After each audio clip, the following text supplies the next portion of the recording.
Buenos días, buenas tardes, buenas noches a todas las personas que estén visualizando este video. En el presente trabajo mostraremos las actividades trabajadas desde la unidad 1 hasta la unidad 4 en el curso de Física General a cargo del ingeniero Jonathan Quispe Arellano. Nosotros somos estudiantes de la Facultad de Ingeniería Agroindustrial del primer ciclo de la Universidad Nacional Autónoma Alto Andina de Tarma. Presentamos el proyecto integrador de los temas desarrollados en Física General 2024-1 aplicados a Ingeniería Agroindustrial. Los representantes de este trabajo son Zabaleta Chamorro María Isabel, Pollo Rosales Charmel Lindsay, Valdés Jerónimo Jefferson Joel. Dar una frase antes de comenzar el trabajo. Frase proporcionada por Isaac Newton. Nos dice: mis habilidades son ordinarias, solo mi dedicación me proporciona el éxito. Frase que nos quiere decir que a pesar que tengamos habilidades comunes o iguales a las de las demás personas, solo si te dedicas realmente podrás alcanzar lo que realmente quieres. Bien, iniciamos con el primer tema, que es el internacional de unidades. Bueno, empezando con la exposición, me presento, yo soy el alumno Palomino Valentín Juan Pablo Alexander y les voy a explicar el Sistema Internacional de Unidades. Acá en nuestro país nosotros tenemos un sistema internacional adaptado, ¿no? Eso para que al momento de nosotros al usar las medidas sean las mismas, ¿no? Ahora tenemos también, están hechas para la medición científica y la medición técnica. Sus aplicaciones, acá tenemos al costado, pueden ser en el uso de ciencias, ingeniería, el comercio y la tecnología, también para los estándares y regulación internacional. Continuando con el tema de unidades básicas, nosotros acá tenemos las unidades que usamos, ¿no? Mayormente, que tenemos a la longitud representada por metro, a la masa por kilogramos, al tiempo por segundo, a corriente eléctrica por amperio, a temperatura termodinámica por Kelvin, a cantidad de sustancias por mol y a la intensidad luminosa por candela. También nosotros acá tenemos las unidades derivadas. Tenemos al área, que está representada por el metro al cuadrado, al volumen por metro cúbico, a la velocidad por metro por segundo, a la aceleración metro por segundo al cuadrado, a la fuerza por newton, a la energía por joule, a la potencia por watt y a la presión por pascal. Bueno, ahora les vamos a explicar la importancia, ¿no? del Sistema Internacional de Unidades. Primero ahí tenemos la uniformidad y consistencia que facilita la comunicación y entendimiento global al proporcionar un conjunto estándar de unidades de medida. En segundo, tenemos el comercio internacional, ya que asegura que los productos y servicios se midan y valoren de la manera uniforme, lo cual es crucial para el comercio y la industria. En tercer lugar tenemos a la ciencia y tecnología, que permite la comparación y reproducción de experimentos científicos y desarrollos tecnológicos en todo el mundo. En cuarto lugar nosotros tenemos que proporciona una base estándar para la enseñanza de ciencias y matemáticas, asegurando así que nosotros los estudiantes podamos comprender y utilicemos las mismas unidades. En quinto lugar tenemos a la eficiencia y precisión. Reduce errores y confusiones que pueden surgir de la conversión entre diferentes sistemas de unidades, mejorando la precisión en la medición y análisis de datos. Ahora vamos a hablar sobre la notación y el uso correcto de ellas. Empezamos con lo que vendría a ser el uso de las abreviaturas. ¿Qué nos dice esta regla? Nos dice que los símbolos de las unidades se escriben en minúsculas, en excepción de aquellos derivados de nombres propios. Tenemos algunos ejemplos. Ampere, Newton, son nombres propios, por lo que son expresados con letras mayúsculas. Sin embargo, metro es expresado con una M minúscula. Tenemos el uso de los símbolos. Los símbolos no se pluralizan. Es decir, si quiero decir 10 kilogramos, no lo puedo poner en plural. Tendría que expresarlo con 10 kg y no 10 kgs. También la escritura de los números. Los números se van a agrupar en bloques de 3 cifras y van a ser separados por un espacio. Por ejemplo, si yo quiero decir 1.000.000, tengo que separar los ceros o cualquiera de las cifras en grupos de 3, como podíamos observar en la diapositiva. En cuanto al espacio y las unidades, siempre debe haber un espacio entre el número y la unidad. Es decir, 25 espacio kg, 40 espacio n y no 40 y junto, en este caso, la unidad. En cuanto al uso de la coma, para los valores numéricos se van a utilizar lo que son las cifras arábicas y la numeración decimal con la separación por coma, como podemos ver en el ejemplo, ¿no? Siempre la coma tiene que estar a la misma dirección, en este caso como podemos observar. Y bueno, no se utiliza lo que es un punto, siempre es una coma. El uso de los símbolos. A partir del 10 elevado a la 6, se nombrará a partir del múltiplo que se utilice en la potencia. Como por ejemplo, podemos verlo ahí, ¿no? 10 a la 6 es 1.000.000, 10 a la 12, pues en este caso sería lo que representa el billón. Escritura de números. Cuando un valor numérico contiene ceros, se pueden eliminar. Y para esto se utiliza la notación científica. Como podemos observar en la representación, 10 a la 9 y ya no escribo la cifra completa que tiene demasiada cantidad de números y dígitos. La escritura de números. Cuando el valor numérico contiene ceros y sea decimal, se pueden eliminar y se usará el símbolo negativo, como podemos usar en la imagen, 10 a la menos 6, ya que estamos hablando de decimales. Ahora vamos a hablar sobre lo que son las reglas de usos de derivadas y más. Por ejemplo, tenemos que todos los símbolos que están detrás de la línea inclinada, en este caso, se van a agrupar con paréntesis, como podemos observar en la imagen. En la multiplicación de unidades, el símbolo es representado con un punto en medio sin importar la altura. Puede estar abajo, puede estar a medio, puede estar arriba. Cuando se multiplican unidades, se escribe su nombre dejando un espacio en blanco, ¿no? Como podemos ver de igual manera en la imagen. Y para las divisiones se utilizará una línea horizontal inclinada o una potencia negativa. En cuanto a la representación de fechas y tiempos, para separar el año, mes y día, se va a utilizar el guión y no debe usarse una barra diagonal, como podemos ver en la imagen. Se sigue el orden del año, primero, luego el mes y luego el día respectivamente. Para el año utilizaremos las 4 cifras, sin embargo es permitido el uso de las 2 últimas, como por ejemplo 1998 o 98. Se sigue el orden de hora, minuto y segundos, y se escribe cada uno con un símbolo y con un espacio en blanco, como por ejemplo lo podemos visualizar, 13 horas, 15 minutos, 54 segundos. Finalmente, se puede omitir el símbolo final cuando se expresen horas, minutos y segundos o horas y minutos, como podemos observar, 16 horas, 30. Aplicando las unidades de medida dentro de nuestra población de aquí de nuestra ciudad, pues nos damos cuenta que hasta en las calles pues están mal escritos ciertas cosas.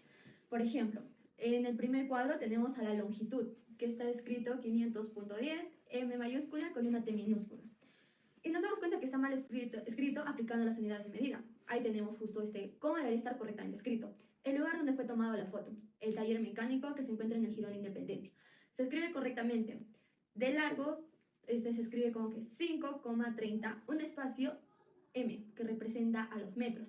De ancho, se escribe pues 1,90, otra vez un espacio y M, solo M. Y el otro también que vendría a ser el ancho, pues en 2,88, un espacio y metros. También nos dimos cuenta que en el Malecón Gálvez estaba mal escrito la longitud, pues correctamente se escribe longitud en minúscula, el 10, con un espacio M, que representa a los metros.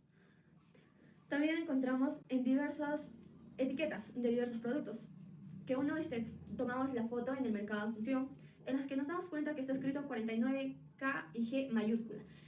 Según las reglas, está mal escrito y correctamente debe estar escrito pues 49, un espacio, KG en minúscula, que representa los kilogramos. También tenemos a un carro que está mal escrito, pues que fue tomado la foto en el Jirón de Independencia, que se escribe correctamente. La longitud 11,27 con su respectivo espacio M, que representa los metros. Y así de igual manera en la altura y en el ancho. Ahora pasamos a aplicar esto en el laboratorio de estudios generales, dentro de nuestra universidad, que está aplicado también a nuestra carrera de ingeniería agroindustrial. Lo que hicimos fue analizar ciertos materiales de laboratorio y ver con qué unidades de medida trabajan. Por ejemplo, tenemos a la máquina, que es el molino de martillos. Medimos dentro de las unidades de medida en los watts, kilogramos y las revoluciones por minutos. No solo en eso, sino que también encontramos diversas unidades más en las que podemos medir esa máquina. También tenemos al tamizador, pues, que podemos medirlo en milímetros, en pascales, en grados Celsius, en libras. También tenemos pues al laboratorio de tecnologías de frutas y hortalizas. Tenemos a la primera máquina, el homogeneizador ultrasonido, que esto se mide en hercios, segundos, grados Celsius y mililitros. También tenemos al secado por nanospersión, que dentro de las unidades de medida se mide pues en el nanómetro, grados Celsius, kilopascal, el mol, revoluciones por minuto. También tenemos al ultrasonido con cabina, que se mide en hercios, megahercios, minutos. También tenemos pues al homogeneizador, que se mide en pascales, revoluciones por minutos, litros por hora, grados Celsius y los nanómetros. También encontramos al texturómetro, que se mide por segundos, newtons y milímetros. También tenemos a los digestores de microondas, que se mide en watts, se mide en hertz, se mide en grados Celsius, en pascal, litros, kilogramos y centímetros.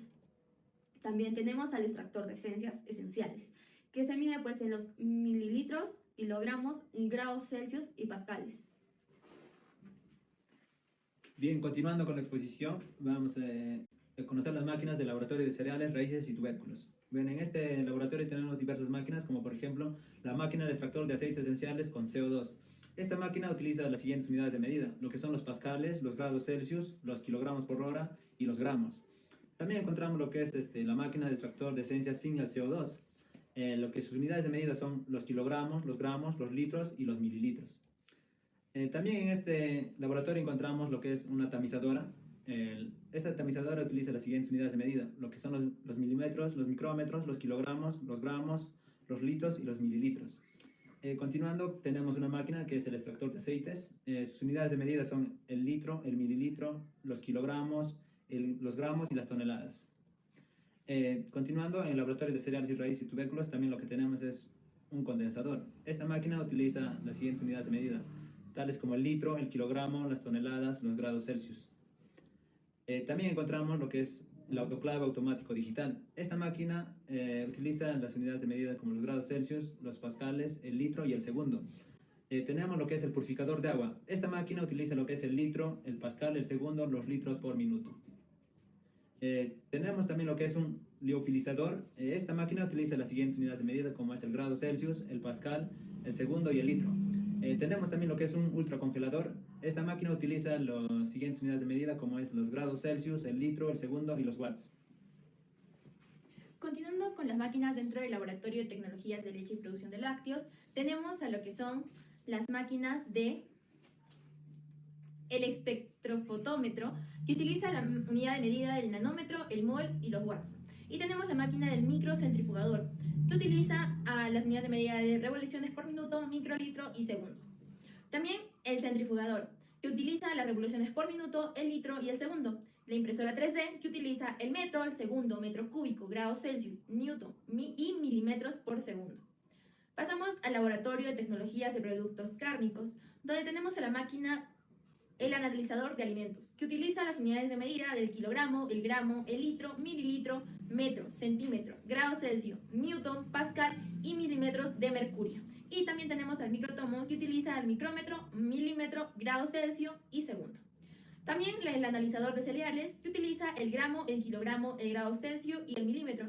Y la máquina que es el molino de cuchillas, que utiliza las revoluciones por minuto, grado Celsius, milímetro, gramo y kilogramo.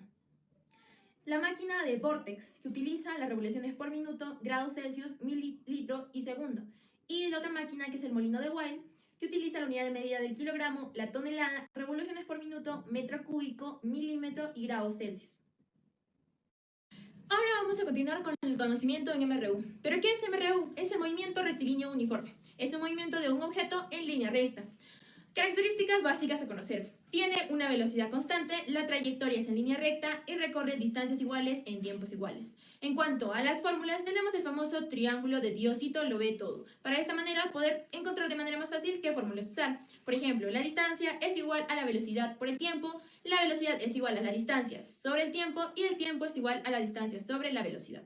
La distancia se representa en metros, la velocidad en metros por segundo y el tiempo en segundos. Ahora tenemos un ejercicio. El ejercicio nos dice lo siguiente. Una cisterna que transporta leche que pasa por las alturas de Tarma viaja con una velocidad de 2,6 metros por segundo y tiene una posición inicial de 2 metros. Un ingeniero agroindustrial de la UNAD se pregunta lo siguiente. ¿Cuántos metros recorrerá dicha cisterna en 30 segundos? Bueno, para los datos tenemos la velocidad 2,6 metros por segundo, el tiempo 30 segundos y la distancia es lo que tenemos que hallar. En cuanto a la resolución, distancia es igual a la velocidad por tiempo, que tendríamos que la distancia es igual a 2,6 metros por segundo por 30 segundos y la distancia nos da un total de 78 metros que recorre durante 30 segundos. Ahora vamos a ver una simulación en el GeoGebra. Como podemos observar, ponemos los datos tanto en la velocidad, el tiempo y bueno, en este caso la posición inicial. ¿no? Como podemos observar en la fórmula y vemos el desplazamiento de este sistema. Y bueno, en total, pues justamente al llegar a los 30 segundos nos arroja que la distancia es de 78 metros. Pasamos al siguiente. Ahora vamos a hablar sobre el MRUV, que es el movimiento rectilíneo uniformemente variado. Es básicamente el movimiento de un objeto en línea recta, pero con una aceleración constante. En cuanto a las características, tenemos que la aceleración nunca va a cambiar, es decir, siempre va a ser la misma. Y lo constante es la aceleración, no la velocidad. Es importante no confundir estos términos. En cuanto a las fórmulas, pues tenemos a velocidad final es igual a velocidad inicial más aceleración por tiempo. También para poder hallar la distancia podemos usar una fórmula. Para poder hallar la velocidad también tenemos distintas fórmulas. Y bueno, los términos a utilizar dentro de MRUV son la distancia, el tiempo, la aceleración y la velocidad inicial como la velocidad final. En cuanto al ejercicio, proponemos el siguiente. Para roturar la tierra de un campo se va a utilizar un tractor agrícola. Y este tractor se encuentra en reposo y correr una distancia de 145 metros con una aceleración de 2,9 metros por segundo al cuadrado. Nos pide el problema hallar la velocidad final y el tiempo que emplea dicho tractor en recorrer esta distancia. Bueno, en los datos tenemos la aceleración de 2,9 metros por segundo al cuadrado y la distancia de 145 metros. Para la resolución vamos a aplicar una de las fórmulas que nos dice que la velocidad final al cuadrado es igual a la velocidad inicial al cuadrado más 2 por la aceleración por la distancia. Y bueno, reemplazamos los datos y nos daría que la velocidad final va a ser igual a 0 más 2, todo esto multiplicado por 2,9 metros por segundo al cuadrado y multiplicado a su vez por 145 metros, lo cual nos arroja un resultado de una velocidad final de 29 metros por segundo.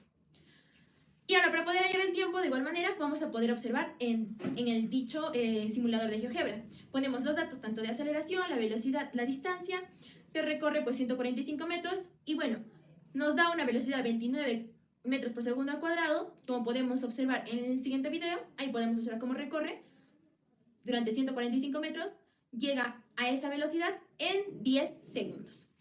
Ahora vamos a pasar al siguiente tema, que es movimiento vertical de caída libre. Tenemos el tema del MVCL. Como bien claro lo dijo mi compañera, es el movimiento vertical de caída libre.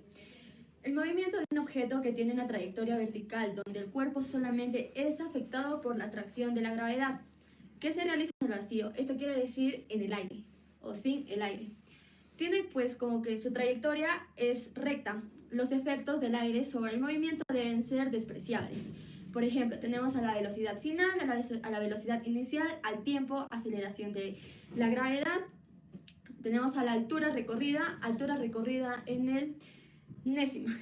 También tenemos las fórmulas, como lo podemos observar ahí en la diapositiva. Ahora aplicamos todos esos datos dentro de un ejercicio.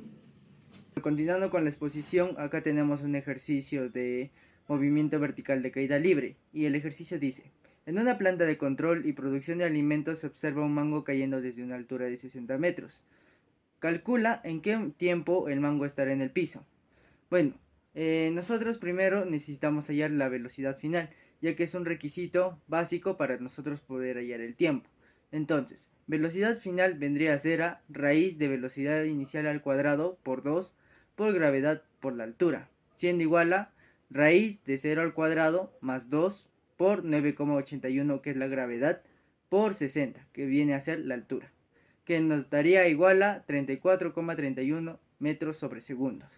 Ahora nosotros pasamos a resolver lo que es el tiempo, que sería igual a 2 por altura sobre velocidad inicial más velocidad final, dándonos un resultado de igual a 2 por 60 sobre 0 más 34,31, dándonos así una respuesta de 3,5 segundos.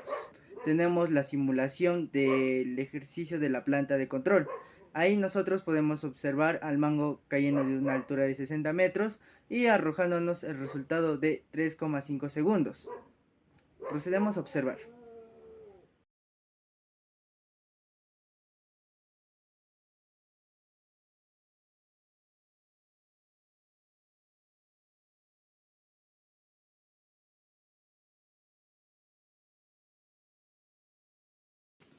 Ahora tenemos al MPCL. Como bien claro lo dijo, el movimiento parabólico de caída libre.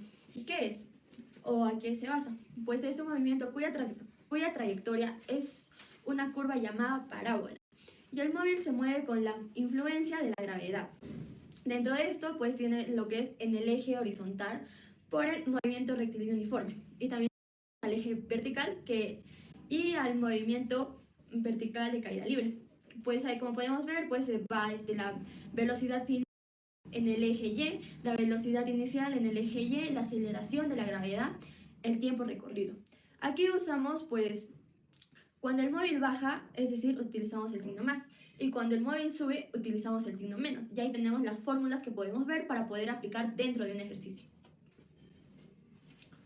Bien, para esta ocasión, el ejercicio que se ha propuesto nos dice lo siguiente. Se abre un aspersor para regar un campo de siembra. El chorro de agua sale disparado con una velocidad de 15 metros por segundo con un ángulo de 50 grados.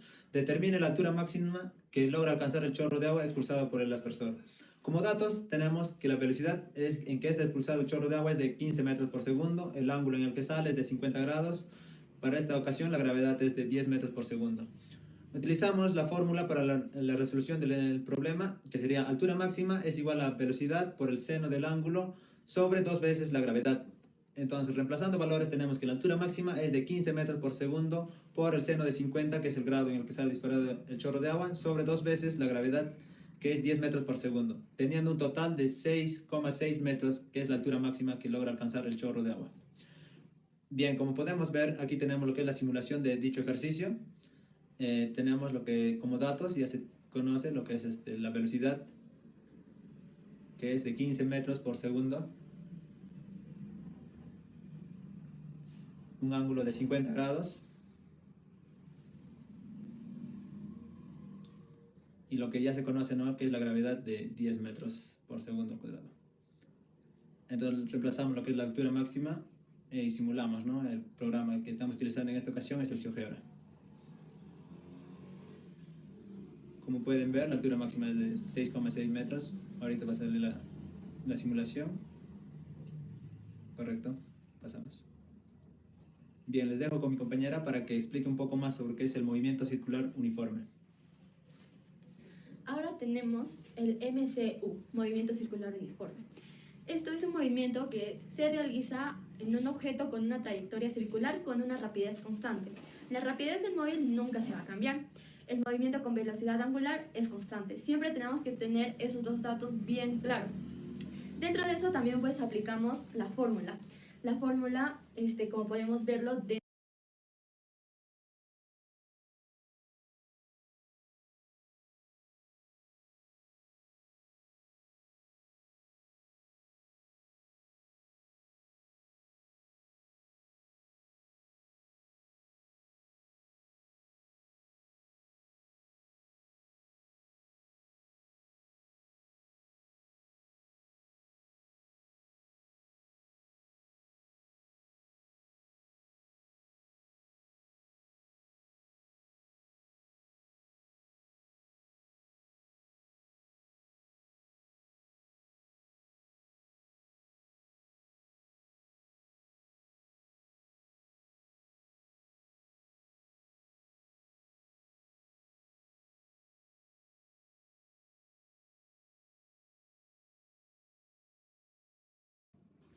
Bien, el ejercicio propuesto para lo que es el movimiento circular uniforme nos dice el siguiente. Calcular el desplazamiento angular y la aceleración centrípeta de un molino de bolas que tiene un radio de 5 metros.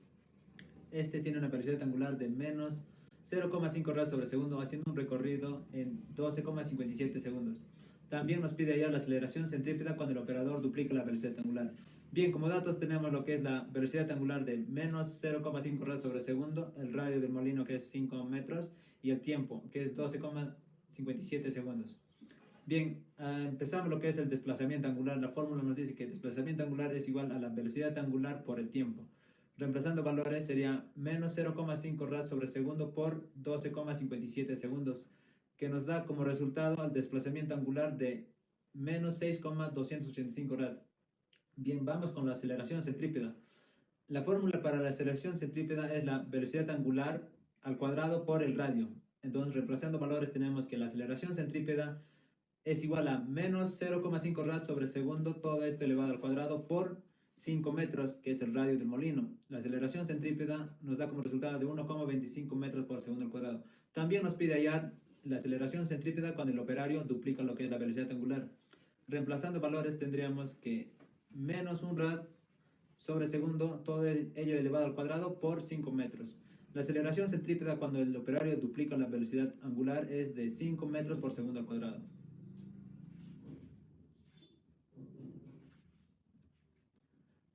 Bien, tenemos lo que es la simulación de dicho ejercicio. Esta simulación se ha realizado lo que es en el programa que es GeoGebra. Al inicio tenemos lo que es la aceleración centrípeta de 1,25 metros por segundo al cuadrado. Y cuando podemos también observar cuando se duplica la velocidad, que nos da una aceleración centrípeta de 5 metros por segundo al cuadrado. Bien, continuando con la exposición, mi compañera les va a explicar un poco más lo que es MCUV. Bien, el MCUV es el movimiento circular uniformemente variado. ¿A qué se encarga? Que es un movimiento que se realiza un objeto con una trayectoria circular con una aceleración de un ángulo constante. Su trayectoria siempre es circular, no tenemos que olvidarnos de eso. También tenemos como algunos puntos importantes, pues la rapidez tangencial final, la rapidez tangencial, aceleración tangencial, tiempo y longitud de arco. Y también las fórmulas que podemos aplicar dentro del ejercicio que vamos a elaborar. Bien, lo que es para este ejercicio se ha propuesto el siguiente problema, ¿no? Que nos dice que se realice un pare de emergencia al motor de una lavadora de maíz. Si el engranaje principal tenía una velocidad angular de 50 rads sobre segundo, determinar la desaceleración angular si se detuvo en 15 segundos. El radio del engranaje es de 50 centímetros. Bien, como datos tenemos que la aceleración es de 50 rads sobre segundo, el tiempo es de 15 segundos, el radio de 50 centímetros. Aplicamos lo que es la fórmula que nos dice que la aceleración es igual a la velocidad angular final menos la velocidad angular inicial sobre el tiempo, que es 15 segundos. Aplicamos, como la velocidad final es 0 porque se detuvo, la velocidad inicial es de 50 rads sobre segundo sobre los 15 segundos. Nos da una desaceleración de menos 3,33 rads sobre segundo al cuadrado. Bien, como podemos observar en la simulación realizada, lo que es en el programa de GeoGebra, nos da... Bien, como tenemos aquí en la simulación, tenemos los datos que es una velocidad angular final, que es en este caso 0, la velocidad angular inicial de 50 rads sobre segundo. Bien, esta simulación se ha realizado en el programa de GeoGebra.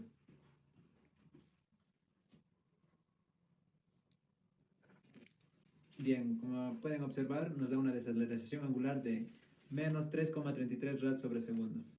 Podemos observar cómo es lo que desacelera hasta que llega lo que es en 15 segundos, el tiempo en que demora detenerse lo que es el engranaje. Bien, le doy el pase a mi compañera para que les explique lo que es un poco más lo que es la estática. Bueno, ahora vamos a empezar con lo que es el conocimiento en estática. En cuanto a la estática, es parte de la mecánica que estudia el sistema de fuerzas que actúan sobre un cuerpo material en equilibrio. ¿Qué nos dice el equilibrio? Bueno, en este caso nos dice que si un cuerpo se encuentra, pues estar en equilibrio si un cuerpo se encuentra en reposo o tiene una velocidad constante. Y aquí trata ya el tema de movimiento rectilíneo uniforme. También en equilibrio podemos ver el tema del equilibrio translacional y el equilibrio rotacional. ¿Qué nos dice el primero? Bueno, el equilibrio translacional nos dice que si un objeto se encuentra en movimiento o no con una velocidad constante en línea recta, las fuerzas que actúan sobre él se equilibran. Y el equilibrio rotacional nos dice que si un cuerpo gira o no gira a una velocidad constante, los torques que actúan entre sí, pues se equilibran. Ahora vamos a hablar sobre algunos conceptos básicos, como por ejemplo el equilibrio mecánico. Tenemos también lo que es la interacción. Es cuando dos cuerpos o más, pues en este caso, actúan entre sí. También tenemos a lo que es la fuerza. Por ejemplo, en la fuerza tenemos que se mide en newtons y en este caso, por ejemplo, tenemos un carrito de compras, ¿no? Y lo empujamos. Pues este objeto que se encontraba inicialmente en estático, sin movimiento, pues en este caso con la fuerza hacemos que esto cambie y tenga lo que es un movimiento, ¿no? Bueno, en este caso va a tener lo que es dirección y va a tener magnitud. También nos habla sobre la tercera ley de Newton, que vendría a ser la ley de acción y la ley y reacción. ¿Qué nos dice la tercera ley de Newton? Bueno, nos dice que para toda acción va a haber una reacción igual y opuesta. Por decir, yo aplico una fuerza hacia una pared, pues esa es la acción. Y la reacción que voy a tener va a ser de igual fuerza, pero en este caso en dirección opuesta.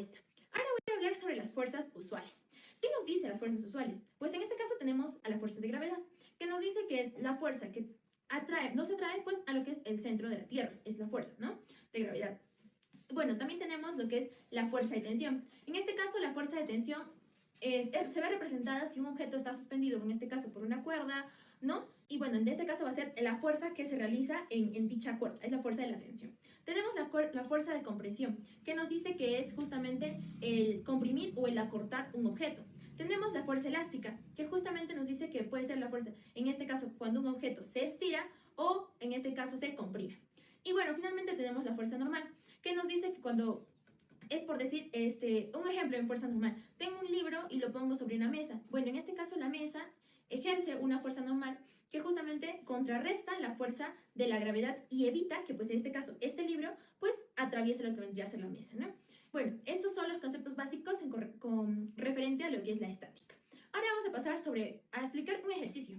Pero antes de ello me gustaría explicar qué es el DCL. El DCL es el diagrama de cuerpo libre. En este caso es importante utilizar en todos los ejercicios que vamos a ver de acá más adelante el diagrama de cuerpo libre. ¿Por qué? Porque nos permite graficar todas las fuerzas que van a formar parte, en este caso, de nuestro ejercicio o de nuestro objeto. Por decir, si en mi problema voy a presentar un objeto y en este caso están interactuando fuerzas tanto gravitacional, elástica, de compresión, ¿no? Fuerza normal y todas estas, debo graficarlas en mi diagrama de cuerpo libre para que se me sea más fácil poder resolverlos y tener un mejor entendimiento. Como podemos observar en el siguiente problema, nos dice que en el mantenimiento de una planta, el ingeniero manda a sacar un motor de una despulpadora usando un tecle, que como en la imagen podemos observar, es el objeto que se encuentra ahí, ¿no? Sosteniendo al motor. El motor va a quedar en equilibrio referente al tecle. ¿Y qué nos pide el problema? Nos pide hallar la tensión que actúa el cuerpo sobre la cadena del tecle, la tensión que se genera, ¿no? Por el peso que va a generarse. Y nos dice que si la masa del motor es de 80 kilogramos. Utilizaremos en este caso una gravedad más exacta para tener datos más exactos, ¿no?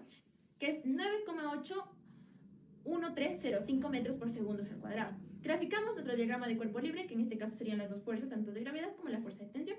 Y nos da, ¿no?, que la tensión va a ser igual a la masa por la gravedad. La tensión, en este caso reemplazando valores, tenemos que es la masa de 80 kilogramos y la gravedad, como ya la mencioné, de 9,8135 metros por segundo al cuadrado, lo cual nos va a dar una tensión de 785,044 newtons. Ahora vamos a proceder a ver lo que es la simulación en este programa del GeoGebra, ¿no? Ponemos ahí lo que vendrían a ser los datos. Por ejemplo, en masa le colocamos el dato de 80 kilogramos. En la gravedad pues se encuentra el dato completo y nos da una tensión de 785,04 newtons, ¿no? Y bueno, ahora vamos a empezar a explicar, mi compañera va a explicar lo que es conocimiento en momento de una fuerza. Bien, yo voy a explicar lo que es momento de una fuerza. ¿Qué es momento de una fuerza? Es una magnitud vectorial donde su módulo indica el grado de giro que se produce una fuerza a un cuerpo alrededor de un punto denominado centro de momentos o centro de giro. Para hablar de momento de fuerza hay que tener en cuenta que es la segunda condición de equilibrio, que nos dice que si un cuerpo se encuentra en equilibrio, se cumple que la suma de sus momentos de las fuerzas que actúan sobre él con respecto a un mismo es de cero. Bien, para la fórmula aplicada para este tipo de ejercicios es momento de fuerza es igual a fuerza por la distancia de brazo. El momento de fuerza se da en newtons metros, la fuerza se da en newtons y la distancia del brazo se da en metros. Los elementos de un momento de una fuerza son lo que es el módulo, el sentido, el punto de aplicación, la dirección y los signos. Lo que tenemos en los signos es antihorario y horario. En los casos particulares, cuando tenemos un momento de fuerza, cuando es negativo la fuerza, ¿no?, quiere decir cuando el sentido es horario. El caso 2, cuando la fuerza es positiva, ¿qué nos quiere decir? Cuando la fuerza aplicada es en sentido antihorario. En el caso 3, cuando el momento es igual a 0, ¿qué quiere decir cuando una fuerza es aplicada directamente en el punto donde se ejerce el centro de giros? El 4, la fuerza es igual a la distancia del brazo por el seno del ángulo. En este caso tenemos que un ángulo puede variar de 30 a 45 grados, etc., ¿no? Bien, para el ejercicio que tenemos propuesto, mi compañero les va a explicar un poco más de eso. Aquí tenemos aplicado el tema dentro del ejercicio. Por ejemplo, dentro de una planta que elaboran productos sin procesos químicos, podemos observar una barra en gravedad en donde dos puntos A y B con una longitud de 5 metros. ¿A qué distancia del punto A se debe colocar un apoyo fijo para poder establecer el equilibrio de la barra? Hacemos lo que es el diagrama de cuerpo libre, el punto A y el punto B, y nos dice que tiene una distancia con una longitud de 5 metros. Entonces, ponemos 5 metros. Y luego pues graficando dentro de la resolución nos da, primero calculamos la fuerza resultante. La fuerza resultante es de 40 newtons más 60 newtons, que es igual a 100 newtons. Luego pasamos a calcular el X, donde aplicamos el teorema de Varicón. El momento de la fuerza resultante del punto A es igual a la sumatoria del momento del punto A, es decir, menos 100 por X es igual a menos 60 por 5, en la cual nos da a X que es igual a menos 300 entre menos 100, que nos daría a X que el equilibrio de la barra se estaría estableciendo a 3 metros. Ahora pasamos a lo que vendría a ser la aplicación del ejercicio dentro del GeoGebra. Como bien nos da como datos, tenemos la fuerza 1, que es 40 newtons, la fuerza 2, que vendría a ser 60 newtons, y pues nos dice que tiene una distancia de 5 metros. Y pues dentro de lo que graficamos, pues está la barra establecida así de largo, pues que vendría a ser a los 5. Y luego, pues, como datos más, nos da una longitud de barra que es de 5. Luego nos da una distancia que es la longitud y luego nos da la fuerza 1 que es 40. Y pues como graficamos, la fuerza 1 es de rojito, la fuerza 2 es de color naranja. Y para poder llegar a la longitud de 5, pues nos da pues al intermedio que va una fuerza 3 y al otro intermedio que nos da una fuerza 2. Que aplicando estas dos sumas, 3 más 5 nos estaría dando a 5 metros de longitud. Continuando con la exposición, nosotros vamos a presentar a la dinámica. La dinámica es aquella que estudia la dependencia del movimiento de los cuerpos materiales y las fuerzas que actúan sobre ello. También el movimiento de un cuerpo dado que queda determinado por la naturaleza y disposición de los otros cuerpos que forman su medio ambiente, así como las condiciones iniciales del movimiento. Inercia. La inercia es una propiedad de todo cuerpo de mantenerse en reposo o movimiento y es la medida cuantitativa de la inercia de un cuerpo dado. Es una magnitud física escalar denominada masa del cuerpo. A continuación nosotros vamos a pasar a explicar lo que principalmente estudia la dinámica, ¿no? Nosotros tenemos a la fuerza, a la masa, la aceleración y el movimiento. Bueno, primero, ¿qué es la fuerza? La fuerza es una interacción que cambia el estado de movimiento de un objeto. Las fuerzas que pueden ser de contacto, como la fricción o la tensión, o la distancia, como la gravedad o las fuerzas electromagnéticas. En masa nosotros tenemos que es una medida de cantidad de materia del objeto, que también determina su resistencia en un movimiento de inercia. La aceleración. La aceleración es el cambio de velocidad de un objeto con el tiempo, es un resultado de una fuerza neta aplicada sobre el objeto. Por último tenemos al movimiento, que se centra mayormente en el cambio de posición de un objeto con el tiempo. En la dinámica se sabe que el movimiento estudia cómo y por qué cambia la posición de un objeto bajo la influencia de estas fuerzas. Continuando con la exposición, nosotros vamos a hablar de las principales características de la dinámica. Primero tenemos a la ley de la inercia, que viene a ser la primera ley de Newton, a la ley de la fuerza y la aceleración, que viene a ser la segunda ley de Newton, a la ley de la acción y la reacción, que viene a ser la tercera ley de Newton, a la fricción y resistencia, conservación del momento lineal y por último a las fuerzas fundamentales. Bueno, ahora vamos a hablar de la primera ley de Newton, que dice: un objeto en reposo permanece en reposo y un objeto en movimiento continúa en movimiento rectilíneo uniforme a menos que una fuerza actúe sobre él. La segunda ley de Newton trata que la fuerza neta que actúa sobre un objeto es igual a la masa de un objeto multiplicada por su aceleración. Esta ley cuantifica cómo las fuerzas afectan al movimiento. Y en la tercera ley de Newton, que es la acción y la reacción, como dice su nombre, para cada acción hay una reacción igual o opuesta. Esta ley implica que las fuerzas siempre vienen en pares. Bien, lo que tenemos para dinámica, el ejercicio propuesto nos dice, una caja de conservas es trasladada mediante una faja transportadora. La caja está en reposo, es empujada con una fuerza de 80 newtons. Al momento de prender el motor de la faja, si la caja de conservas pesa 10 kilogramos, calcule la aceleración y la velocidad final al cabo de 2 segundos. Tenemos primero lo que es el diagrama de cuerpo libre, la descomposición de las fuerzas que actúan sobre, en este caso, la caja de conservas. En cuanto a la resolución, tenemos que la aceleración es igual a la fuerza sobre la masa, ¿no? La aceleración entonces es igual a la fuerza, que es 80 newtons, la masa, que es 10 kilogramos. Entonces, en aceleración tenemos 8 metros por segundo al cuadrado. Ahora nos pide hallar la velocidad final. La velocidad final es igual a la velocidad inicial más la aceleración por el tiempo. Reemplazando valores tenemos que la velocidad inicial es de 0, la aceleración ya lo hemos hallado es de 8 metros por segundo al cuadrado y el tiempo que es de 2 segundos. Como resultado nos daría que la velocidad final es de 16 metros por segundo. Bien, aquí tenemos lo que es la simulación hecho en el programa de GeoGebra. Tenemos los datos, la fuerza que es de 80 newtons, el tiempo que va a transcurrir que es 2 segundos, la masa de la caja de conserva que es de 10 kilogramos. Inicia lo que es la simulación, como pueden observar se desplaza mediante la faja y adquiriendo una velocidad final de 16 metros por segundo. Bien, mi compañera les va a explicar un poco más sobre qué es el trabajo mecánico. Ahora voy a explicar lo que vendría a ser el trabajo mecánico. Pero, ¿qué es trabajo mecánico? Bueno, realizar trabajo significa vencer o en todo caso eliminar resistencias, como por ejemplo empujar una caja, arrastrar un carro o elevar un cuerpo.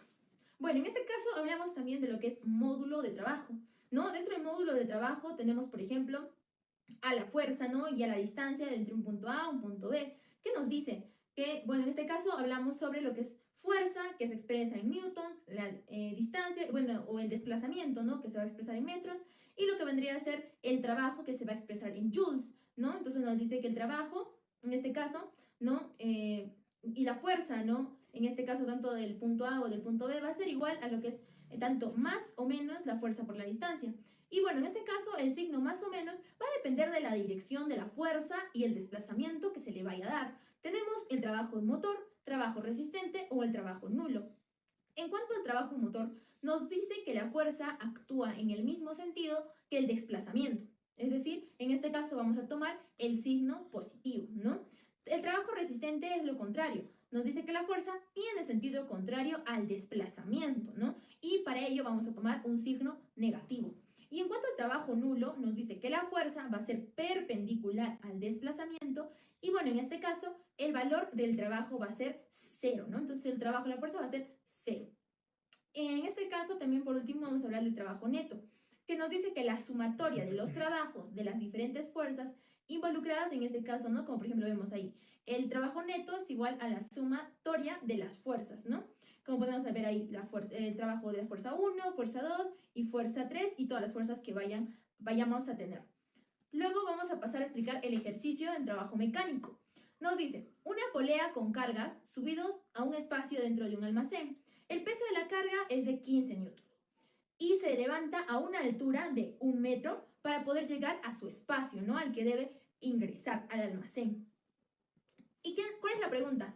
¿A cuánto equivale el trabajo realizado? Bueno, los datos en este caso es, bueno, en este caso la fuerza que aplica la polea, que es 15 newtons, la distancia a recorrer, ¿no? En este caso, la altura va a ser de 1 metro. Y bueno, la fórmula es el trabajo mecánico va a ser igual a la fuerza por la distancia. Bueno, vamos a sustituir los valores que nos dice que el trabajo mecánico va a ser igual a 15 newtons por 1 metro, que en este caso es la distancia. Y el resultado nos va a dar a 15 joules.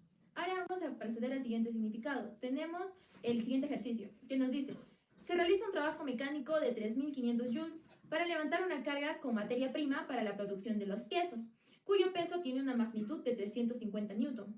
Determinar la altura a la que se subió la carga. Bueno, los datos tenemos el trabajo mecánico, en este caso es de 3.500 joules. En este caso, el peso, ¿no? Que tiene en este caso la magnitud, va a ser de 350 newtons, ¿no? En este caso es ¿no? Se le va a poner como la fuerza.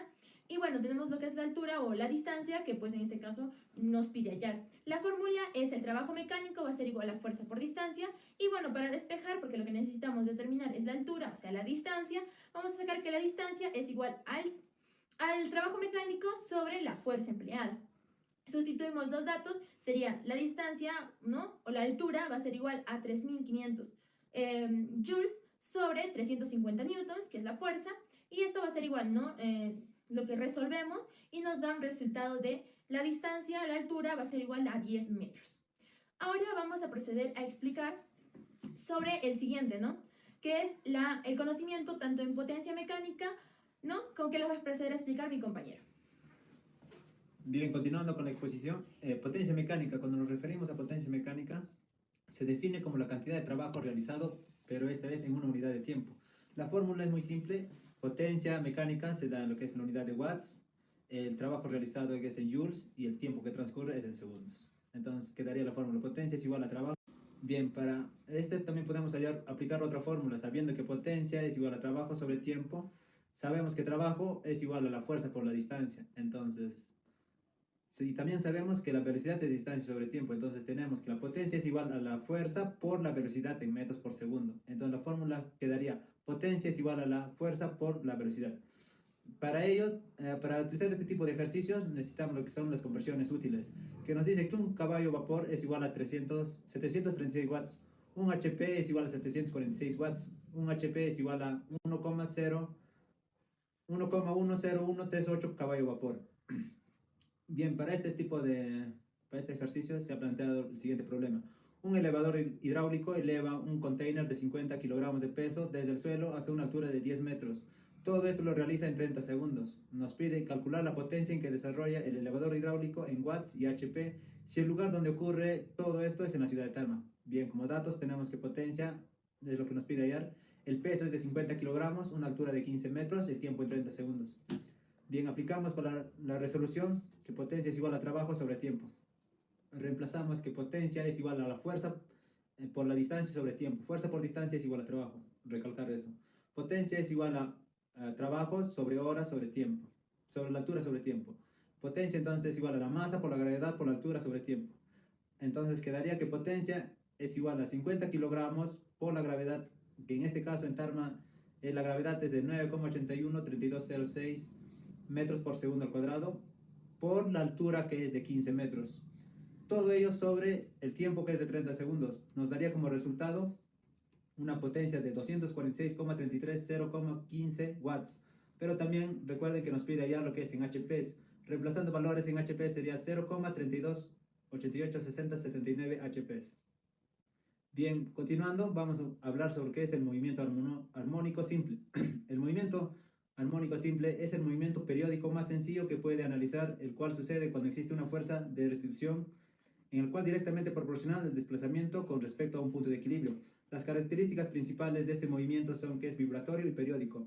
Cuando se refiere a vibratorio, nos dice que el cuerpo oscila en torno a una posición de equilibrio siempre en el mismo plano. En lo que refiere a periódico, el movimiento se repite cada cierto tiempo denominado periodo, que es representado. Bien, las fórmulas que utilizamos para el movimiento armónico simple son las siguientes. Que la posición es igual a la amplitud por el seno de la frecuencia cíclica más la fase inicial. En lo que concierne a lo que es a la velocidad que adquiere es la amplitud por la frecuencia cíclica más el coseno por la frecuencia cíclica más la fase inicial. También otra fórmula que se utiliza para la velocidad es la frecuencia cíclica por la raíz cuadrada de la amplitud al cuadrado por la posición inicial al cuadrado. Lo que es para la aceleración tenemos que es la amplitud por la frecuencia cíclica al cuadrado por el seno de la frecuencia cíclica por el tiempo más la fase inicial, que es expresada en radianes. Bien, para este tipo de movimiento se ha elaborado el siguiente ejercicio, que nos dice: el carboncillo de un taladro manual oscila con una amplitud de 5 centímetros en un periodo de 1 segundo, si el movimiento se observa desde que el resorte está en su máquina de elongación positiva. Calcular la máxima velocidad de movimiento y la máxima aceleración alcanzada por el carboncillo. Bien, como datos tenemos que la magnitud es de 5 centímetros y el tiempo es de 1 segundo. Entonces la velocidad máxima es la amplitud por la frecuencia cíclica. Entonces reemplazamos que la frecuencia cíclica es igual a 2pi sobre el tiempo. Entonces tenemos que la frecuencia cíclica es 2pi sobre radianes sobre segundos. Bueno, para la segunda incógnita que nos dice hallar la velocidad máxima es igual a 5 centímetros por lo que tenemos la frecuencia cíclica, que ya lo hemos hallado que es 2pi radianes sobre segundos. Entonces la velocidad máxima que adquiere el carboncillo es igual de 31,4 centímetros sobre segundos. Bien, para calcular la máxima aceleración alcanzada por el carboncillo, tenemos lo que es los datos, que es la amplitud de 5 centímetros, el tiempo de 1 segundo, y la fórmula nos dice que la aceleración máxima es igual a la amplitud por la frecuencia cíclica al cuadrado. Reemplazando, lo que tenemos que es la frecuencia cíclica es igual a 2pi sobre tiempo. Como ya lo hemos hallado en el ejercicio anterior, tenemos que la frecuencia cíclica es 2pi radianes sobre segundo. Ahora nos pide lo que es hallar la aceleración máxima. La aceleración máxima viene expresada en lo que es en la amplitud, que es de 5 centímetros por la frecuencia cíclica. Entonces tenemos una aceleración máxima que es dada por el carboncillo de 197,4 centímetros sobre segundo al cuadrado. Bien, pasamos, le doy el paso a mi compañera para que les explique un poco más sobre qué es el péndulo simple. El péndulo simple es una masa suspendida de un punto fijo, es decir, de un punto o de una cuerda, que oscila libremente en un plano vertical debido a la gravedad. También nos ayuda a comprender mejor principios de oscilación y el movimiento armónico simple, cuando se separa hacia un lado de su posición de equilibrio y se le suelta. El péndulo oscila a un plano vertical bajo la influencia de la gravedad. El movimiento es periódico y oscilatorio. Por ejemplo, tenemos a un reloj que pues tiene la labor de cumplir dentro de toda la información dada, pues moverse, ¿no? De un lado para el otro, o sea, ir así. También el péndulo simple debe cumplir con las siguientes características. El hilo del que pende el cuerpo es inextensible y sin peso. La masa del sistema se considera concentrada en el cuerpo, que oscila. No existen agentes que provoquen efectos disipativos. También tenemos, como podemos ver en la imagen, una fórmula la cual se aplica dentro de los ejercicios. También tenemos lo que vendría a ser leyes del péndulo simple. Para los ángulos pequeños, el periodo es independiente de la amplitud. Cuando la longitud es constante, el periodo aumenta y al aumentar la aceleración debido a la gravedad. Tenemos el péndulo en ondas, que se le conoce como péndulos danzantes. Estudia el movimiento oscilatorio y armónico simple. También tenemos pues el movimiento ondulatorio, que se divide en dos: ondas mecánicas y ondas electromagnéticas. Vamos a hablar sobre lo que son las ondas mecánicas, ¿no? Que es parte de las ondas, en este caso conocimiento en ondas. Tenemos que las ondas mecánicas son aquellas ondas que van a requerir de algún tipo de material para poder viajar a través de la misma, ¿no? Ese tipo de ondas se desplazan cuando se da un choque entre moléculas transmitiendo energía entre ellos, como por ejemplo el sonido, ¿no? El sonido va a viajar a través del aire, ¿no? Para poder, y estos son pues tipos de ondas mecánicas, como podemos observar en la imagen. Tenemos las ondas electromagnéticas, que son ondas que se pueden desplazar o viajar a través del vacío, y este tipo de ondas no van a necesitar un medio físico para que puedan desplazarse. Las ondas electromagnéticas viajan a través de campos eléctricos y magnéticos que son pues generados por partículas cargadas, ¿no? En esto tenemos el ejemplo, puede ser las ondas de la radio, las máquinas, ¿no? Las ondas de las máquinas de los rayos X, ¿no? También tenemos a la luz. Ahora vamos a pasar a hablar sobre lo que son según el movimiento, ¿no? Según la dirección. Tenemos a las ondas transversales y a las ondas longitudinales. En este caso, el tipo de perturbación que vayan a tener. En cuanto a las ondas transversales, son ondas donde la perturbación se mueve en forma perpendicular a la dirección de la onda, como podemos observar en la imagen. Y bueno, las ondas longitudinales son ondas en las que la perturbación, en este caso, se mueve en la misma dirección a la onda, como lo podemos observar en la imagen, ¿no? La diferencia tanto de ondas transversales como de las ondas longitudinales. También tenemos elementos de una onda, como podemos observar: cresta, periodo, amplitud, frecuencia, valle y la longitud de onda. Como podemos observar dentro de la imagen, todo lo que he mencionado pues está aplicado dentro de esa imagen.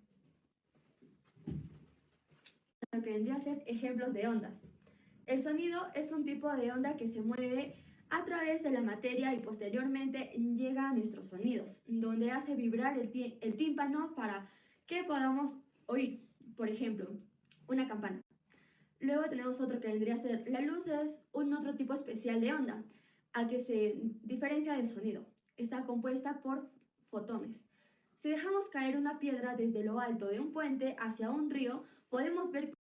Ahora, aplicando toda la información, pues lo basamos en un problema. En un sistema de péndulos se utiliza para medir la estabilidad estructural de una plataforma de una empresa agroindustrial. Si se observa que la frecuencia de oscilación del péndulo es de 2 metros. ¿Cuál es la aceleración que experimenta la plataforma debido a las vibraciones? Como datos, pues nos dan que la frecuencia es de 0,5, la longitud es de 2. Luego tenemos a la frecuencia, que es igual a 1 sobre 2pi raíz de grados entre longitud. Luego pues despejamos tal como está dentro de la imagen y simplificamos los datos. Ahora vamos a pasar con la resolución del problema, pues, ¿no? Una onda de 36 metros de longitud se propaga con una rapidez de 18 metros sobre segundos. calcula el periodo y frecuencia de la onda. Pues como podemos observar dentro de la imagen ya tenemos toda la resolución pues planteada y resuelta y nos da como resultado 0,5 Hz. Ahora tenemos pues a las conclusiones. Dentro de las conclusiones pues tenemos al Sistema Internacional de Unidades. Pues esto nos ayuda de alguna manera asegurar la uniformidad y precisión de la medición científica y técnica, que nos permite una comparación y una comunicación efectiva de datos a nivel mundial. Luego tenemos al otro tema que vendría a ser el MRU, Movimiento Rectilíneo Uniforme. En ingeniería agroindustrial pues nos permite comprender y analizar el comportamiento de las máquinas y equipos en movimientos constantes, lo que es esencial para optimizar los procesos y mejorar la eficacia operativa. También tenemos al tema del MRUV, que es el movimiento rectilíneo uniformemente variado. Pues dentro de esto, como conclusión, tenemos que nos permite analizar y prever cambios de la velocidad de máquinas y equipos, lo cual es crucial para ajustar y optimizar los procesos dinámicos. También tenemos al tema pues, de MPCL, pues esto que nos ayuda dentro de la agroindustria, pues contribuye a la innovación de tecnologías de riego y cosecha, que nos permite a desarrollar sistemas que maximicen la cobertura y efectividad, optimizando recursos y aumentando la productividad. Ahora vamos a dar algunas conclusiones sobre movimiento circular uniformemente variado. ¿No? En la ingeniería agroindustrial pues, nos va a permitir entender y optimizar el funcionamiento de pues, equipos que van a experimentar lo que son los cambios en su velocidad de manera angular y de forma constante, ¿no? Como en el caso de tal vez algunas herramientas como ¿no? Que pues, contienen lo que es el momento giratorio, ¿no? O sistemas de clasificación y separación. En cuanto al tema de la estática, pues dentro de la ingeniería agroindustrial nos beneficia en el seguro de las estructuras y equipos agrícolas, ¿no? Pueden ser, permitiéndonos tener un diseño que sea adecuado con una consistencia de cargas que pues, puedan soportar, ¿no? Y que deberían ser soportadas. Luego tenemos el tema del momento de una fuerza. Bueno, en caso del momento de una fuerza es fundamental en la física, en la ingeniería y en todo tipo de ingeniería en realidad, ¿no? Ya que nos va a permitir comprender cómo las fuerzas aplicadas afectan al movimiento y a la estabilidad de objetos y estructuras, ¿no? Al dominar el momento de una fuerza, pues los ingenieros pueden optimizar tanto diseños para mejorar la eficiencia, la seguridad y la durabilidad de los dispositivos. Bien, lo que tenemos, lo que se concierne al tema de dinámica. La interpretación de la dinámica en física nos proporciona las herramientas para entender de cómo las fuerzas actúan en el movimiento de los objetos, permitiendo predecir y controlar el comportamiento en los sistemas mecánicos más complejos. En lo que concierne lo que es al trabajo mecánico, la interpretación del trabajo mecánico en física es fundamental para calcular la energía transferida o transformada por fuerzas en diversas situaciones como levantar objetos, mover maquinaria o incluso en la generación de energía mediante motores y turbinas. En lo que concierne a potencia mecánica, comprender la potencia mecánica permite optimizar la eficiencia de máquinas en procesos de ingeniería, asegurando el uso eficaz de la energía y mejorando el rendimiento y la productividad en las industrias. Gracias por su atención. Nos vemos en el próximo video.